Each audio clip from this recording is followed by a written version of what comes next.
May 1st, 1943, 06:00 hours. U-boat bunkers, Lorient, France. Kapitänleutnant Klaus Bargsten stood on the conning tower of U-521, watching the pre-dawn sky and doing mathematics that terrified him. 41 U-boats had sailed on patrol in April. 15 hadn't come back. That was a 36% loss rate, meaning if you sailed on patrol, you had better than 1 in 3 odds of dying in the next month. The odds were about to get worse, much worse. In the next 31 days, Germany would lose 41 U-boats, 1 submarine every 18 hours. Over 2,000 submariners would die. The casualty rate would hit 30% higher than the infantry at Stalingrad, higher than bomber crews over Germany, higher than any military service in any nation during the entire war. And the killing wouldn't be random. It would be systematic, methodical. Industrialized forces hunting U-boats with radar they couldn't detect, codebreaking they didn't know existed, and technology that made the ocean transparent. German submarine commanders would sail into the Atlantic and vanish without trace. Boats would transmit under attack and never be heard from again. The wolf packs that had terrorized Allied shipping for 3 years would be slaughtered like prey. Großadmiral Dönitz would call it black May, the month that broke the U-boat force and ended Germany's last hope of starving Britain into surrender. But for the 2,000 men who died in darkness 200 feet underwater, trapped in steel coffins filling with seawater, it was simply the month their courage, training, and sacrifice were revealed as irrelevant against an enemy with better intelligence, superior technology, and industrial capacity Germany couldn't match. This is the story of how 1 month destroyed for years of German submarine warfare. Boats died not because their crews lacked skill or bravery, but because they were fighting a war they'd already lost and didn't know it yet. Part 1. The Mathematics of Death. Late April 1943. BDU headquarters, Berlin. Großadmiral Karl Dönitz studied the casualty reports with growing alarm. March had been devastating, 15 U-boats lost. April was worse, 15 boats gone in 4 weeks. But the troubling pattern wasn't just the numbers, it was how the boats were dying. U-boats were being detected with impossible accuracy. Boats running on the surface at night, when visual detection should be impossible, were being attacked by aircraft within minutes of surfacing. Submarines approaching convoys in darkness were being engaged by escorts that seemed to know exactly where they were. The ocean that had provided concealment was becoming transparent. German intelligence couldn't explain it. The leading theories were: Theory 1. Advanced radar. Allied aircraft must have developed new radar that German detection equipment couldn't identify, but captured Allied radar systems showed no revolutionary improvements. The wavelengths should be detectable by METOX receivers installed on U-boats. Theory 2. Improved direction finding. Allied forces might have better HFDF, high-frequency direction finding that could locate U-boats from their radio transmissions. But many boats were being detected without transmitting. Some were attacked within minutes of surfacing before they'd sent any radio messages. Theory 3. Traitors or spies perhaps. German submarine operations were compromised by infiltration, but the security at U-boat bases was intense. Every crew member was vetted. Operations were compartmentalized. How could spies provide real-time intelligence about submarine positions hundreds of miles into the Atlantic? Theory 4. Random bad luck. Maybe the increased losses were statistical variation, run of bad fortune that would balance out over time. This was the theory Dönitz wanted to believe, but the pattern was too consistent. Month after month, losses were increasing while successful attacks on Allied shipping were decreasing. What Dönitz couldn't know was that the real answer was Theory 5. Bletchley Park was reading every Enigma message in near real time. Allied radar had evolved beyond German detection capabilities, and the technological balance had shifted so decisively that U-boat operations had become suicidal. The casualty mathematics told a story that Dönitz couldn't accept. 1940. Average U-boat survival, 15 patrols. Before loss, 1941. Average survival, 12 patrols. 19 for 2. Average survival, 8 patrols. 1943. Average survival for patrols. 1943. Average survival would drop to 2 patrols. U-boat crew in May 1943 had approximately 2 months of operational life expectancy. They would complete 1, maybe 2 patrols, and then they would die drowned in crushed submarines. killed by depth charges, or if they were very lucky, captured and imprisoned. Dönitz issued operational orders for May, maintaining existing tactics, concentrate wolf packs against Allied convoys, attack aggressively, accept risks necessary to sink merchant shipping. The Battle of the Atlantic could still be won if U-boats sank 600,000 to 700,000 tons of shipping monthly, the tonnage required to strangle British supply lines. Those orders would send 18 U-boats into the Atlantic in May 1943. Wouldn't return. Part 2. The hunters become the hunted. May 4th, 1943. U-209. North Atlantic. Kapitänleutnant Heinrich Broder commanded U-209, A-type WWII submarine on its second patrol. The boat had sailed from Bergen, Norway, on April 20th, with orders to attack convoys in the North Atlantic. So far, they'd found nothing, just empty ocean and increasing nervousness among the crew. The men could feel something was wrong. Radio traffic from other U-boats was ominous. Under attack by aircraft, coordinates, and then silence. Depth charged by escorts, taking damage, and then nothing. Boats were calling for help and vanishing from the radio net. The survivors who made it back to port told stories about escorts that found them in pitch darkness, aircraft that appeared within minutes of surfacing, depth charge patterns more accurate than should be possible. On May 4th at 0200 hours, U-209 surfaced to recharge batteries. Standard procedure runs submerged during daylight. Surface at night to run diesel engines and recharge the electric batteries used for underwater propulsion. The night was dark, with heavy clouds blocking the moon. Visibility may be 500 yards. Perfect conditions for surface operations. Broder posted lookouts on the conning tower, scanning sky and horizon for threats. The diesel engines rumbled to life. Battery charging would take approximately 4 hours. At dawn they would submerge and continue the hunt for Allied convoys. At 0214 hours 14 minutes after surfacing, the lookout spotted an aircraft approaching low over the water, range approximately 2 miles. An RAF Sunderland flying boat on anti-submarine patrol. Aircraft, bearing 270, diving. Broder hit the dive alarm. The lookouts dropped through the conning tower hatch. The diesel engines shut down. Vents opened, flooding the main ballast tanks. U-209 began to sink, but not fast enough. The Sunderland was equipped with ASV Mark III radar that had detected U-209 from 12 miles away. The aircraft had been tracking the submarine's position for 10 minutes before the German lookouts spotted it visually. The pilot had positioned for optimal attack angle, while the U-boat crew remained unaware they were being hunted. At 0215 hours, the Sunderland released 4 depth charges set for shallow detonation. The weapons struck the water just as U-209's conning tower disappeared beneath the surface. The submarine had reached approximately 40 feet depth. The depth charges detonated in a pattern that bracketed the submarine. The underwater explosions created massive pressure waves that struck U-209's pressure hull with tremendous force. The boat shuddered violently. Light bulbs shattered. Equipment tore loose from mountings. Crew members were thrown against bulkheads, but the hull held. U-209 was damaged but still operational. Broder ordered emergency depth 200 feet. The submarine descended while the Sunderland circled above, unable to track the submerged boat. For 3 hours, U-209 remained deep, moving slowly on electric motors while the crew assessed damage. The attack had cracked fuel tanks, damaged the port dive plane, and destroyed several electrical systems. The boat was operational but couldn't remain on patrol. Broder made the difficult decision: abort the mission and return to base. U-209 survived but barely. 14 minutes on the surface. That was how long they'd lasted before being detected and attacked. The ocean was no longer safe, even in darkness, even in conditions that should have provided concealment. Broder transmitted a report to BDU, attacked by aircraft within 15 minutes of surfacing. Substantial damage. Returning to base. Suspect enemy has detection capability we cannot counter.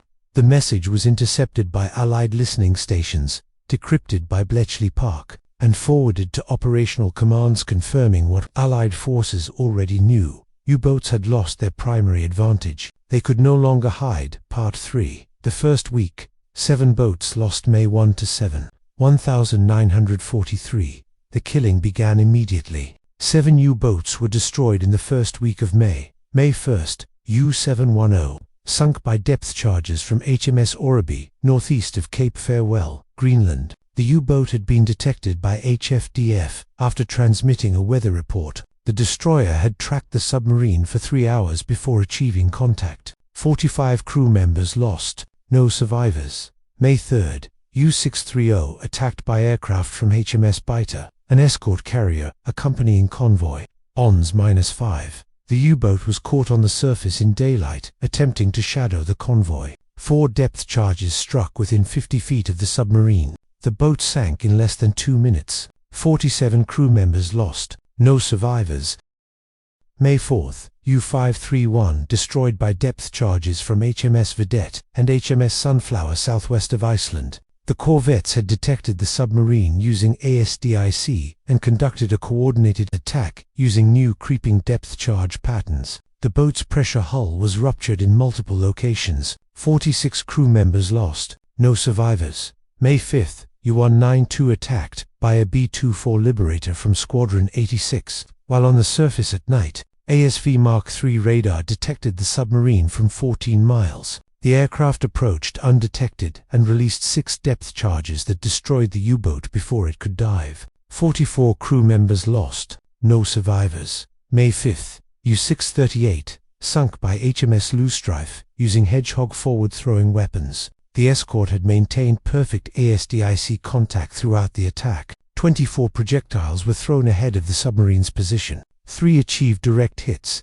detonating on contact with the pressure hull. The explosions tore the submarine apart. 48 crew members lost, no survivors. May 6th, U-447 destroyed by aircraft from USS Bogue, an American escort carrier. The submarine was caught on the surface recharging batteries. Radar detection at 11 miles gave no warning to the U-boat crew. 8 depth charges were dropped in a perfect pattern. The boat was blown completely out of the water and broke in half. 45 crew members lost, no survivors. May 7th, U-663 attacked by HMS Jed, HMS Spey, and HMS Senon in coordinated assault southwest of Ireland. The frigates had been vectored to the submarine's position by HFDF after U-663 transmitted a contact report. 3 depth charge attacks over 40 minutes systematically destroyed the submarine. 47 crew members lost, no survivors. 7 submarines, 322 men dead. 1 week, and the pattern was clear. U-boats were being detected by methods they couldn't counter-radar. They couldn't detect direction finding that revealed positions from routine transmissions. Escort carriers providing air cover in areas that should have been safe. At BDU headquarters, staff officers plotted the losses on the Atlantic chart. The pattern showed no geographic concentration. Boats were dying everywhere. Northwest Atlantic, Mid-Atlantic, approaches to Britain. The entire ocean had become a killing ground. Dunitz issued new tactical orders. Submarines should remain submerged during daylight. Surface only briefly at night for battery charging. Limit radio transmissions to essential communications. The orders acknowledged implicitly what operational experience had proven. U-boats could no longer operate with the freedom of movement that had characterized earlier phases of the war. But the adjustments came too late. The technology and tactics that had worked in 1940, 1942 were obsolete. Allied forces had evolved beyond German countermeasures, and the killing had only just begun. Part 4. Convoy ONS-5. The slaughter begins May 4–6, 1943. North Atlantic. Convoy ONS-5, outbound North Slow 5, became the crucible that demonstrated how completely the balance had shifted. 43 merchant ships sailing from Britain to North America, escorted by Escort Group B7 under Commander Peter Gretton in H. Duncan. German intelligence detected the convoy and positioned Wolfpack. Think Finch for U-boats concentrated for overwhelming attack. By traditional calculations, the submarines had decisive numerical advantage. They should have destroyed the convoy. They didn't. What followed was carnage for the U-boats. The convoy was protected by 2 destroyers, HMS Duncan, HMS Vedette, 5 corvettes, HMS Pink, HMS Loosestrife, HMS Sunflower, HMS Snowflake,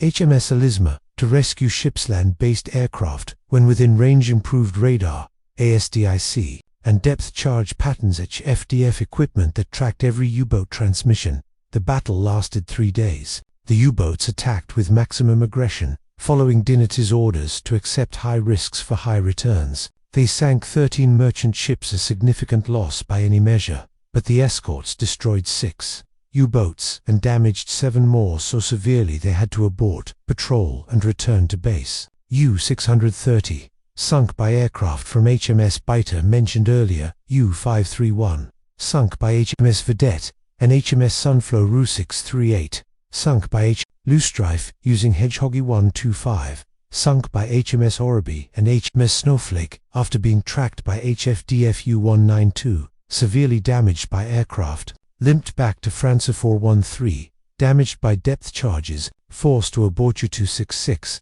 damaged by Hedgehog attack, returned to be ASE U-386, damaged by aircraft, aborted patrol U-270, depth charged repeatedly, barely survived, returned to Porto 6-8, damaged by coordinated escort attack, limped home. The mathematics were devastating for Germany. 13 merchant ships lost versus 6 U-boats destroyed and 7 critically damaged. Under pre-war doctrine, this would have been considered acceptable trading submarines for merchant tonnage at roughly 2-to-1 ratio, but the new reality was different. Allied shipbuilding was launching 3 Liberty ships per day. 13 merchant vessels would be replaced within a week. U-boats required 6 months to build and 3 months to train. Crews, 6 submarines destroyed represented 18 months of production capacity, and 300 highly trained crew members couldn't be replaced quickly. The 7 damaged submarines would be out of service for weeks or months under repair, removing them from operational strength even though they'd survived. The psychological impact on U-boat crews was devastating. 30 boats had concentrated against 1 convoy and achieved tactical success. 13 ships sunk. While suffering strategic defeat, 6 destroyed, 7 damaged, forced to abandon the attack. For the first time in the Battle of the Atlantic, escorts had destroyed more submarines than submarines had sunk merchant ships in a single engagement. The ratio had reversed. The hunters had become the hunted. Commander Gretton's after-action report captured the shift. Enemy submarines displayed determination and courage in pressing attacks despite heavy casualties. However, improved detection equipment and weapons have reversed the tactical advantage. We can now locate and destroy U-boats faster than they can sink merchant vessels. Anticipate this trend will continue. He was right. The trend would not only continue, it would accelerate catastrophically for Germany. Part 5. The second week. Technologies, Ptolemy 8-14. 1943. The second week of May saw 9 more U-boats destroyed, but unlike the first week's losses, which occurred during combat operations against convoys, the second week's casualties revealed a more disturbing pattern. U-boats were being hunted down and killed, even when they weren't near convoys. May 11th, U-89, destroyed by HMS Broadway using a new tactic called creeping attack. The escort would move at extremely slow speed, just fast enough to maintain contact directly over the submarine's position, while a second escort dropped depth charges from behind. The U-boat crew couldn't hear the attacking ship approaching because it was moving too slowly to generate significant propeller noise. 46 crew members lost, no survivors. May 12th, U-528, sunk by American aircraft operating from Greenland. The submarine was caught on the surface 400 miles from the nearest convoys, simply transiting through what should have been empty ocean. ASV radar detected the boat from 16 miles away. The U-boat didn't know it was being tracked until depth charges were already falling. 44 crew members lost, no survivors. May 13th, U-266 destroyed by H. Hesperus using a new depth charge pattern called Operation Observant. The pattern used 14 depth charges arranged in a specific geometric pattern calculated to maximize kill probability. The submarine's pressure hull was ruptured by 3 nearly simultaneous explosions. 47 crew members lost, no survivors.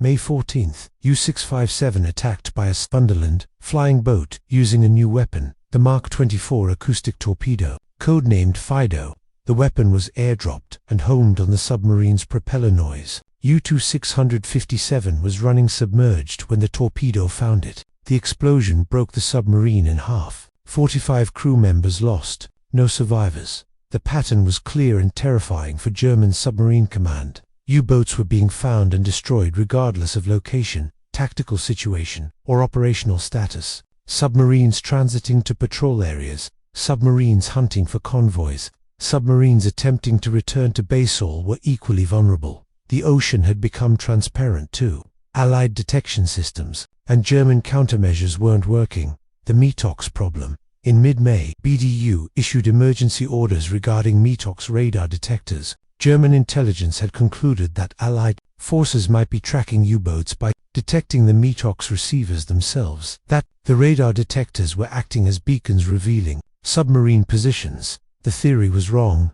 Emissions were too weak to be detected at useful ranges. But the concern revealed German desperation. BDU ordered all U-boats to turn off METOX receivers and rely on visual lookouts only. The order was disastrous. Now, U-boats couldn't even detect the older Allied radar systems they had been able to identify. They were completely blind to air attacks until visual detection, by which time aircraft were close to allow successful diving. U-boat commanders protested the order. They were being told to sail into combat blind, unable to use the one defensive tool that sometimes provided warning of air attack. But BDU insisted. METOX was compromised and must not be used. The actual problem was that Allied ASV Mark III centimetric radar operated at wavelengths METOX couldn't detect. German submarines had never been able to identify the radar that was killing them. Turning off METOX made no difference to centimetric radar detection, but it removed what little warning U-boats had of older radar systems. Losses continued accelerating. Part 6. The breaking point, May 15 to 2 to May 15 to 22, 1943. The third week of May destroyed whatever remained of U-boat force cohesion. 15 submarines were lost in 8 days. May 15, U-463, supply submarine, sunk by aircraft southwest of Biscay. 70 crew members lost. U-176, destroyed by Cuban submarine chaser CS-13 in the Caribbean. 50 crew lost. U-182, sunk by depth charges from HMS Mignonette south of Ireland. 45 crew lost. May 16, U-646, destroyed by HMS Pathfinder and HMS Opportune. 46 crew lost. U-128, sunk by American aircraft operating from Brazil. 54 crew lost. May 17, U-128, destroyed by American destroyers, USS Jouett and USS Moffett in Caribbean. 50 crew lost. U-646, sunk by aircraft from USS Card. 45 crew lost. May 19, U-273, destroyed by HMS Jed and HMS Sennen west of Ireland. 47 crew lost. U-381, sunk by HMS Duncan and HMS V. 46 crew lost. May 20, U-258, destroyed by HMS Swale. 46 crew lost. U-273, sunk by coordinated aircraft and surface attack. 48 crew lost. May 22, U-752, destroyed by aircraft from USS Bogue. 44 crew lost. U-569, sunk by depth charges from Canadian corvettes. 47 crew lost. U-414, destroyed by HMS Bic. 46 crew lost. U-441, sunk by aircraft. 50 crew lost. The casualty lists overwhelmed BDU's administrative capacity. Staff officers couldn't process loss reports fast enough. Families were being notified of deaths before BDU had confirmed the boats were overdue. The entire submarine warfare organization was disintegrating under the weight of unprecedented losses. Individual U-boat commanders began making their own decisions about continuing operations. Several boats simply stopped responding to operational orders, whether because they'd been destroyed or because commanders had decided survival required ignoring BD. Headquarters wasn't clear. Morale collapsed. Crews sailing on patrol knew the statistics 1 in 3 chance of dying in the next month. Experienced submariners who'd survived multiple patrols in 194-11942 were being killed by detection systems and weapons they couldn't counter. New crews fresh from training were dying on their first patrols, killed before they'd learned the survival skills that might have helped. The psychological breaking point came on May 20th, when U-258 transmitted its final message. Under continuous attack for 6 hours, all depth charges exhausted. surfacing to fight with deck guns rather than wait for death underwater.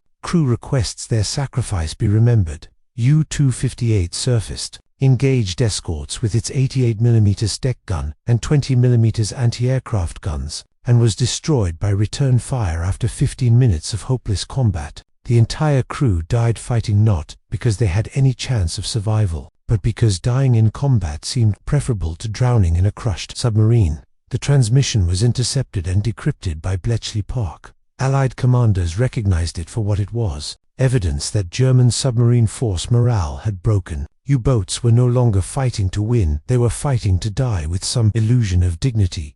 Part 7. Donitz's decision, May 23, 1943, BDU headquarters, Berlin. Großadmiral Karl Dönitz faced the most difficult decision of his career. The casualty reports for May had reached catastrophic levels. 37 U-boats confirmed, destroyed 4 more missing, and presumed lost 1,850 plus. Crew members dead, 12 boats so severely damaged they'd be out of service for months operation. U-boat strength declining despite new boats entering service. The mathematics were unsustainable. At current loss rates, the entire U-boat force would be destroyed within 6 months. Germany couldn't build submarines fast enough to replace the losses. More critically, they couldn't train crews fast. Enough experienced commanders and crew members were being killed faster than new personnel could gain the experience needed to survive in the lethal environment the Atlantic had become.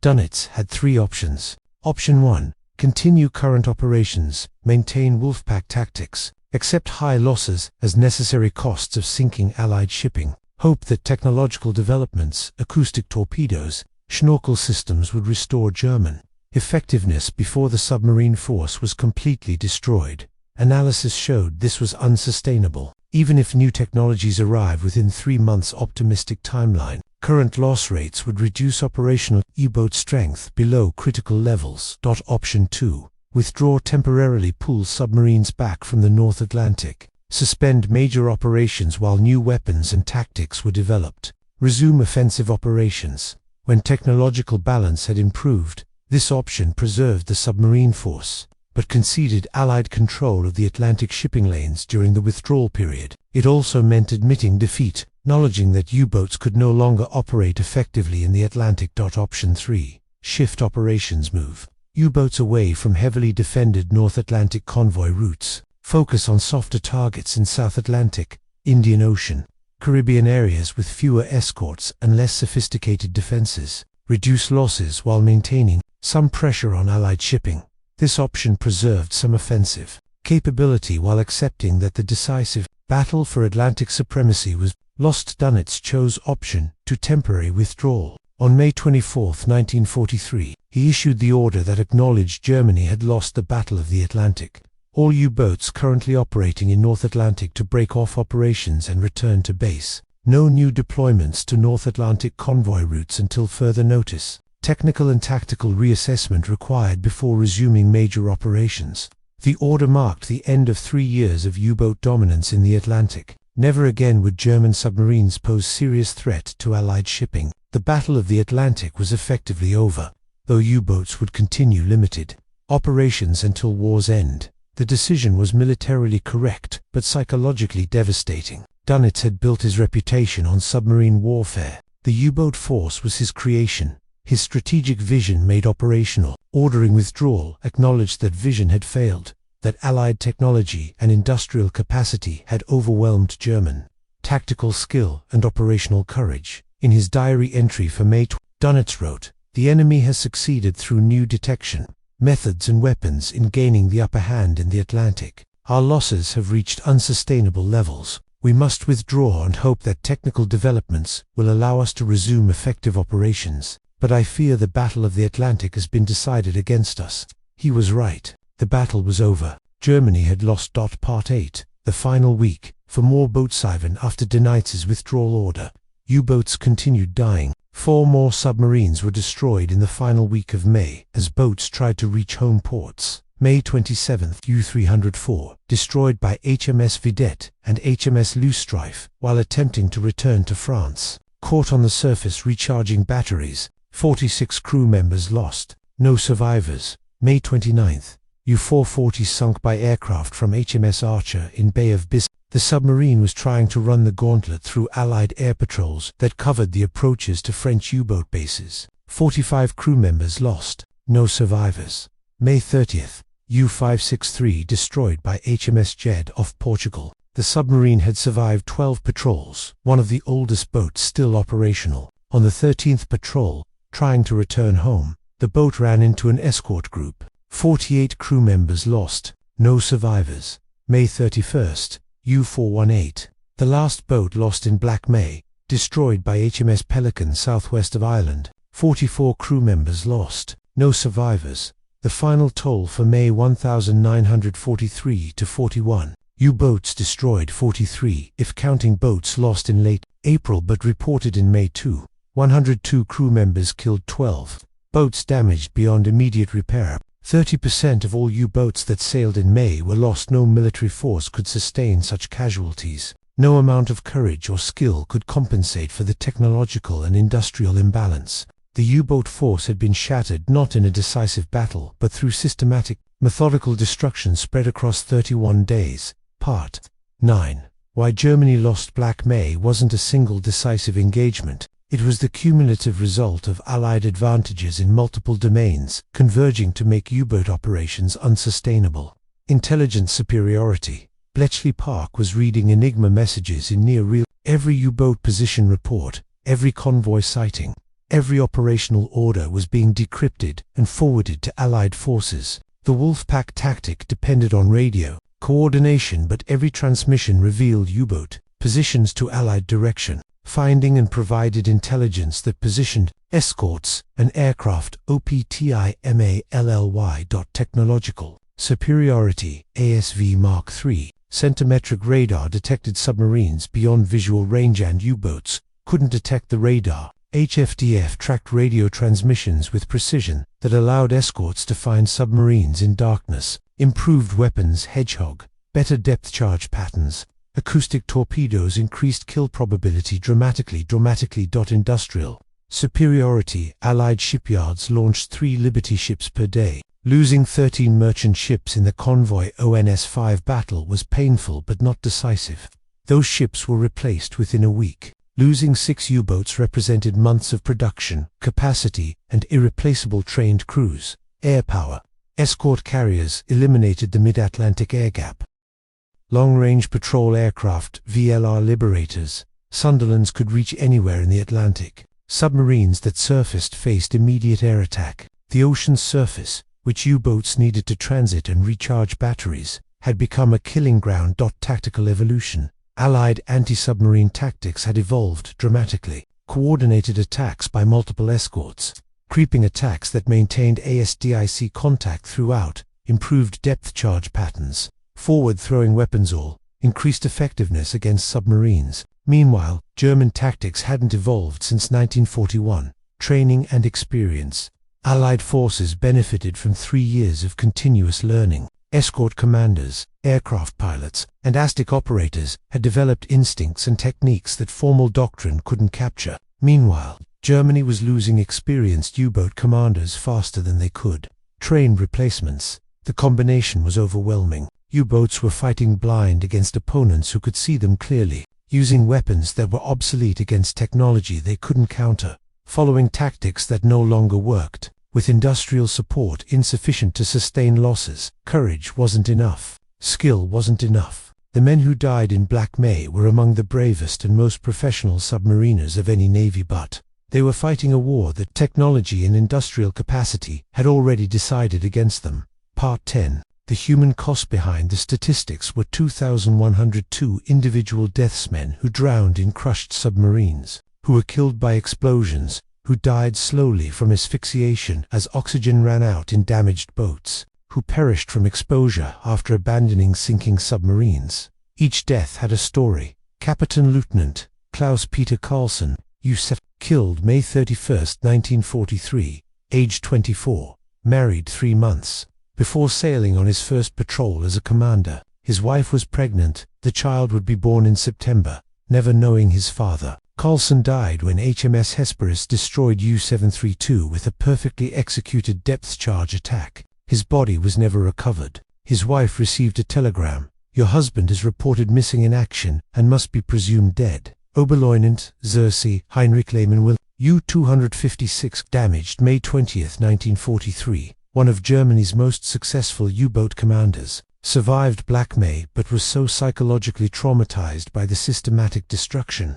He witnessed that he requested relief from command. Finished the war training new commanders who themselves mostly died in operations that had become suicide missions. Matrosenschreiter Fritz Weber, U-2-381, killed May 19, 1943, age 18, had joined the Kriegsmarine in January. 1943, completed training in March, sailed on his first patrol in April, died in May when HMS Duncan detected U-381 with ASTIC and destroyed the submarine with depth charges. Total time in operational service, 47 days. MECH, A. Nike Robe, RGEFREITER, Ludwig Hoffmann, U-528, killed May 12, 1943, age 32, career enlisted sailor with 10 years service, survived for patrols on different boats between 1940 to 1942. His experience and skill meant nothing when American aircraft detected U-528 with radar he didn't know existed and destroyed the submarine before it could dive. The families of these men received telegrams with clinical language. Kriegsmarine regrets to inform you that name is reported missing in action and must be presumed dead in service to the fatherland. No bodies to bury, no graves to visit, just the knowledge that somewhere in the Atlantic their sons and husbands and fathers had died in ways too horrible to fully imagine. The psychological impact on survivors was profound. U-boat crews who survived Black May carried trauma that 1940s medicine had no framework to address. Nightmares of drowning, survivor's guilt, hypervigilance, emotional numbness, what later generations would recognize as severe PTSD-afflicted men who'd watched comrades die while they somehow escaped. Many never fully recovered. Some refused to discuss their service. Others became obsessed with ensuring fallen comrades weren't forgotten. A few committed suicide years after the war ended, unable to reconcile survival with the deaths of so many friends. The German Submarine Veterans Association, formed after the war, became support network for men who shared experiences civilians couldn't comprehend. Annual memorial services remembered the 30,000 U-boat crew members who died during the war. 75% casualty rate, highest of any military service in any nation during World War II. Part 11. What Dönitz got. Wrong-Road Admiral Dönitz's post-war memoirs revealed his fundamental misunderstanding of why Black May occurred. He attributed the disaster to Allied technological developments he couldn't have, anticipated temporary concentration of Allied resources in the Atlantic, statistical bad luck, a concentration of losses that would have balanced out over time. He was wrong on all three counts. The technology wasn't unexpected. German naval intelligence had reports about improved Allied radar dating back to late 1942. They'd captured equipment, interrogated prisoners, and analyzed tactical patterns. The warning signs were clear. Allied detection capabilities were improving dramatically, but Dönitz dismissed the reports, believing German submarine tactics could compensate for Allied technological advantages. Allied resources weren't temporary. Dönitz believed Black May represented unsustainable Allied effort, that Britain and America had concentrated massive resources in the Atlantic for a short-term offensive push. He expected Allied anti-submarine capabilities would decline after May as resources were diverted to other theaters. He was catastrophically wrong. Allied anti-submarine resources continued increasing through 1943, 1944, and 1945. More escort carriers, more long-range aircraft, better weapons, improved training. The capability that destroyed 41 U-boats in May 1943 was the baseline, not the peak. The losses weren't statistical variation. Dönitz wanted to believe Black May was bad luck, random variation that would correct over time. The mathematics disproved this. Loss rates had been increasing steadily for 18 months. Black May was the culmination of a trend, not an aberration. Without fundamental changes to operations, losses would continue at unsustainable levels. What Dönitz couldn't accept was the real cause of Black May. Germany had lost the technological and industrial race. Allied intelligence was reading Enigma messages. Allied industry was outbuilding German submarine production by factors of magnitude. Allied technology had evolved beyond German countermeasures. Part 12. The Technological Gap Nobody Closed, June 1943. U-boat design offices. Germany. After Black May, German naval engineers worked desperately to develop technologies that would restore U-boat effectiveness. 3 major programs were accelerated. Acoustic torpedoes, T5s on König, torpedoes that homed on ship propeller noise. Instead of requiring precise aim, the torpedo would seek out the target automatically. First deployed in September 1943, it initially achieved good results against escorts, but within weeks, Allied forces developed the Foxer noisemaker, a device towed behind ships that produced sounds more attractive to acoustic torpedoes than ship propellers. The German acoustic torpedo would chase the decoy instead of the ship. Schnorkel systems, a breathing tube that allowed submarines to run diesel engines while submerged at periscope depth, eliminated the need to surface for battery charging, removing the vulnerability to air attack that had killed so many boats in Black May, but reduced speed significantly. 6 knots submerged versus 17 knots surfaced, created visible wakes that aircraft could detect and couldn't be retrofitted to all existing boats. Implementation was slow and incomplete. Type 21 U-boats, revolutionary submarine design with streamlined hull, massive battery capacity, and high underwater speed, 17 knots submerged. These boats could operate entirely underwater for extended periods and were fast enough to chase down convoys while submerged. But they entered service to late first operational patrol in April 1945, weeks before Germany surrendered. Too little, too late. Meanwhile, Allied technological development continued accelerating. Mark 24, Fido, acoustic torpedo, air-dropped weapon that homed on submarine propeller noise. U-boats couldn't hear it approaching because they were the noise source. First operational use, May 1943, destroyed multiple submarines that thought they'd successfully evaded aircraft attacks by diving.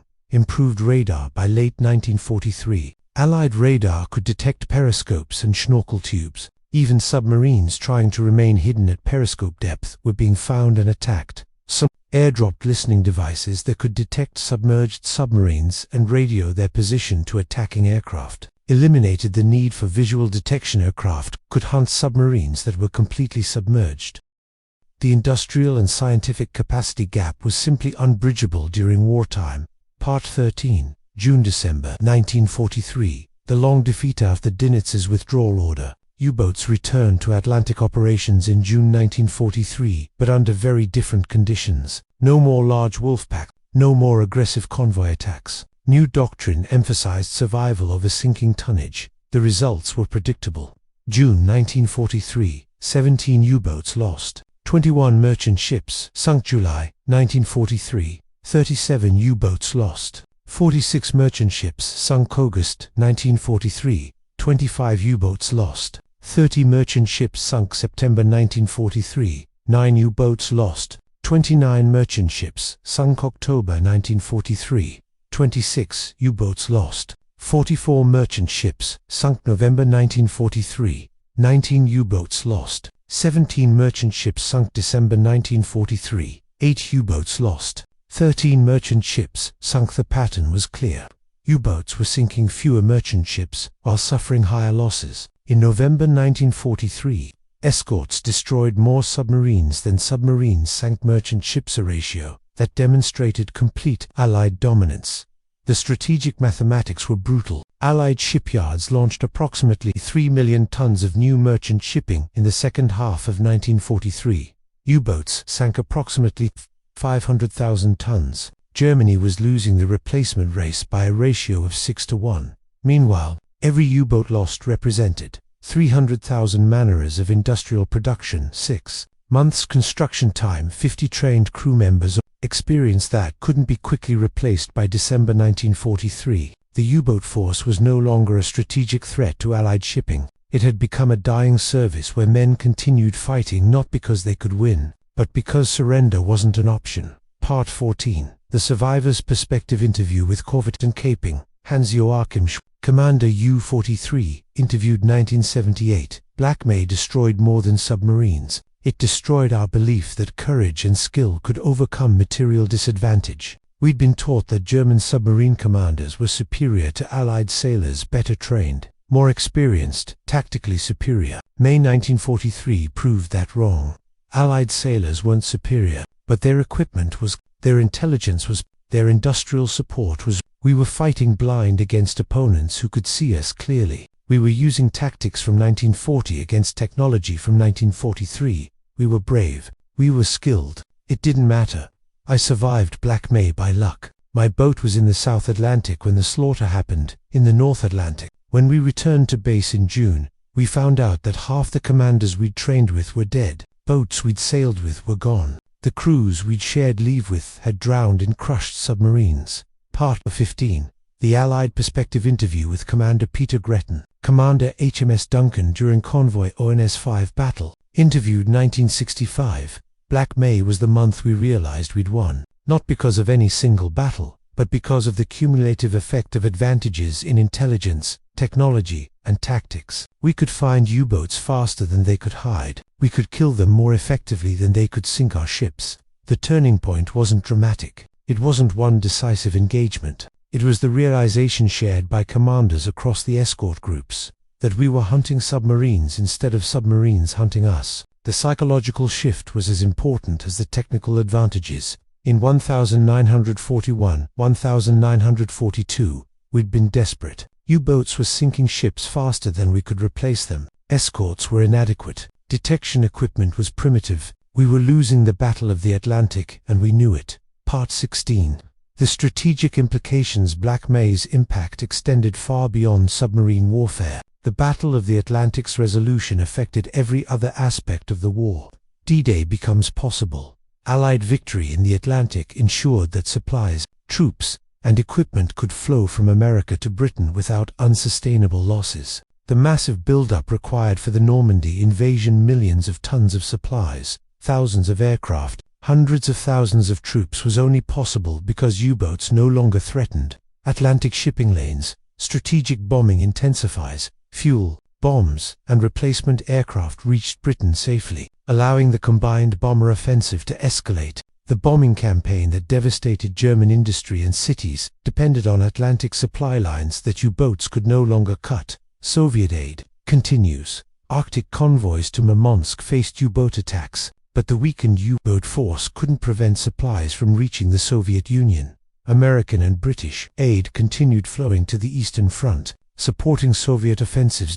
German resources wasted. After Black May, Germany continued building U-boats. 200-plus submarines completed in 1944, 1945. But these boats achieved minimal strategic effect while consuming enormous resources. The industrial capacity, skilled labor, and raw materials devoted to submarine construction could have built tanks, aircraft, or other weapons that might have been more effective. Germany was building submarines that couldn't survive long enough to justify their construction costs. Morale, impact. Allied forces recognized that Germany was losing the war of attrition. Every indicator: shipping losses declining, U-boat losses increasing. Industrial production favoring Allies pointed toward inevitable Allied victory. The psychological boost of winning the Battle of the Atlantic affected operations across all theaters. Part 17. Post-war analysis. Historians and naval analysts studying Black May reached several consensus conclusions. 1. Intelligence was decisive. Bletchley Park's Enigma decryption provided the foundation for Allied success. Every U-boat position report, every convoy sighting, every operational order was being read in near real. This intelligence allowed optimal positioning of escorts, aircraft, and convoy routes. Without the intelligence advantage, Black May might not have occurred, at least not with such devastating effectiveness. 2. Technology mattered more than tactics. German submarine tactics in 1943 weren't fundamentally different from 1941. What changed was Allied technology. Radar. U-boats couldn't detect direction finding that revealed positions from routine transmissions, weapons that increased kill probability, escort carriers that eliminated the air gap. Technology rendered German tactics obsolete. 3. Industrial capacity determined outcomes. Germany couldn't build submarines faster than they were being sunk. America could build merchant ships faster than U-boats could sink them. The industrial imbalance made the strategic outcome inevitable regardless of tactical skill or operational courage. For experience was irreplaceable. Experienced U-boat commanders developed instincts and techniques that helped them survive, but experienced commanders were being killed faster than replacements could gain equivalent experience. The loss of expertise was as damaging as the loss of boats. 5. Morale collapse was inevitable. No military force can sustain 30% monthly casualty rates indefinitely. The U-boat force broke psychologically before it was destroyed physically. By June 1943, crews sailing on patrol knew they probably wouldn't return. That knowledge affected performance regardless of technical skill. 6. Strategic blindness compounded tactical failures. Dunets continued operations too long after they'd become unsustainable. Earlier recognition of defeat might have preserved the U-boat force for defensive operations or redirected resources to more effective uses. Strategic inflexibility turned tactical defeats into catastrophic losses. Part 18. The numbers that tell the story. The complete statistics for Black May 1943. U-boat lost 41 boats destroyed 2,102. Crew members killed 159. Prisoners taken from boats sunk close to Allied vessels 12. Additional boats damaged beyond immediate repair. Allied losses 58. Merchant ships sunk approximately 350,000 tons. Approximately 800 merchant sailors killed. 3 escorts damaged. None sunk. 6 aircraft lost. Exchange ratios 41. U-boats versus 58 merchant ships equals 0.71 to 1. Submarines lost per merchant ship sunk 2,102. Submariners versus 800 merchant sailors equals 2.6 to 1. Casualty ratio favoring Allies 300,000 man-hours per U-boat times 41 boats equals 12.3 million man-hours of German industrial capacity destroyed. Light construction launched 168 new merchant ships in May equals net gain of 110 ships despite losses. Operational impact. U-boat operational strength 207 boats at May 1st, 166 boats at May 3. 1st percentage of Atlantic deployed U-boats lost 30%. Average U-boat survival time reduced from 4 patrols to 2 patrols. Merchant shipping losses lowest since 1941 despite largest U-boat fleet ever deployed. Numbers demonstrated unambiguously that Germany had lost the Battle of the Atlantic. The strategic mathematics were unsustainable. No amount of courage, skill, or tactical innovation could compensate for the fundamental imbalances in intelligence, technology, and industrial capacity. Part 19. The Memorial May 12, 2023. U-boat Memorial Molten Art, Germany. Every year, survivors and descendants gather at the German Naval Memorial to remember the U-boat crews who died. During World War II, the memorial lists 30,000 names who never returned from patrol. A special section commemorates Black May 1943, 41 bronze plaques, each bearing a U-boat's designation and the names of crew members who died. The plaques are arranged chronologically by lost date: May 1st U700, U-630... May 5th, U192, U-638...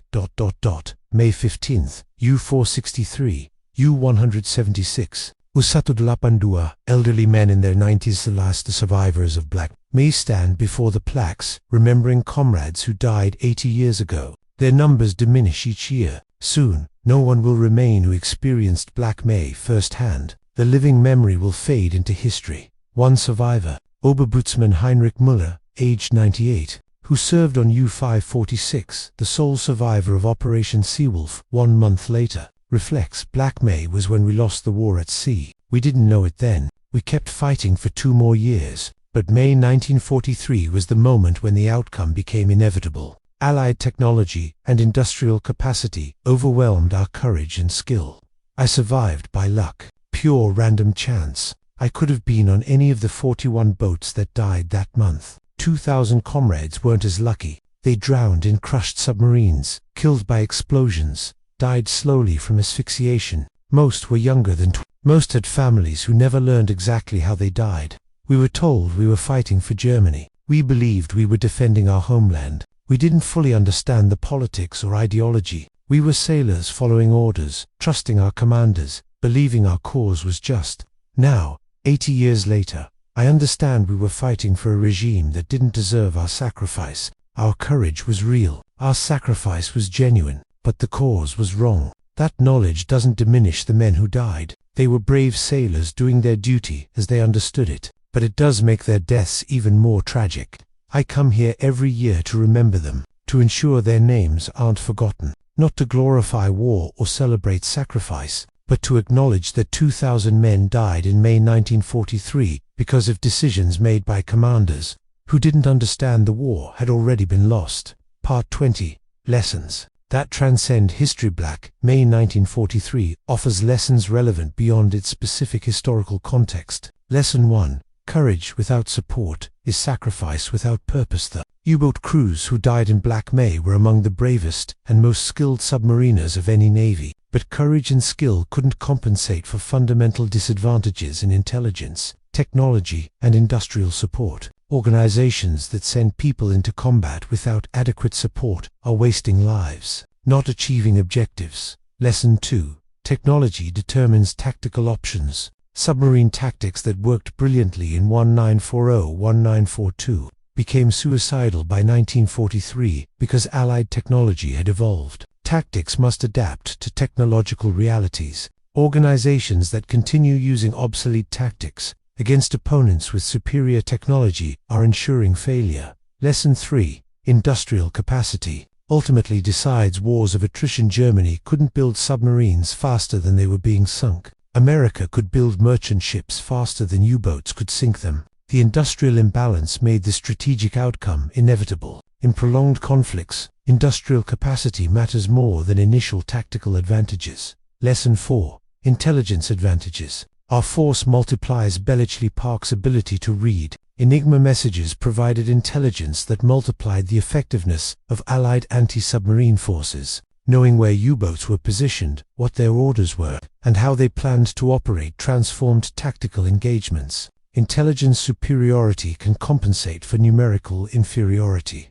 Lesson 5. Experience is irreplaceable and fragile. Experienced U-boat commanders had survival skills that new commanders lacked, but experienced commanders were being killed faster than replacements could gain equivalent expertise. Organizations that lose experienced personnel faster than they can train, replacements face inevitable capability degradation. Lesson 6. Morale collapses. Under unsustainable losses, no military force can maintain effectiveness with 30% monthly casualty rates. The U-boat force broke psychologically before it was destroyed physically. Organizations must recognize when losses exceed sustainable levels and adjust strategy accordingly.